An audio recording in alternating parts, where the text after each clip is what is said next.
हा काल ट्रक आपला बाहेरच्या स्टेटमधून इथं मॉलचा सामान घेऊन आलेला आहे. तर त्या गाडीमध्ये तांदूळ आहे, जवळपास 30 टनाची गाडीचे लोडिंग आहे. आणि ह्या जे मॉलला सिस्टीम जी आहे त्याची ते पाठीमागं आहे गाडी खाली करण्याची.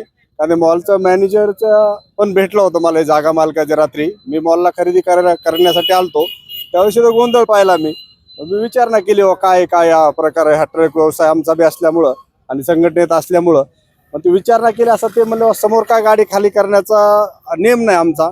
मॉलचे मॅनेजरनी सांगितलं, त्या जागा मालकाच्या मॅनेजरनी पाठीमागं आहे. मग मी म्हणलं समोर मग हा ट्रकवाल्याने लावला का? नाही म्हणले, मॉलवाल्याने लावला.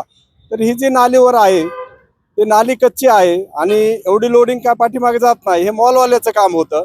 ट्रकवाल्याला तर वरून काय दिसणार नाही खाली काय अंदाज. आणि नंतर गाडी रिवर्स घेतल्यानंतर अर्धी गाडी खाली केली आणि नंतर त्याला अडवलं आणि त्याला 50,000ची मागणी दमदाटी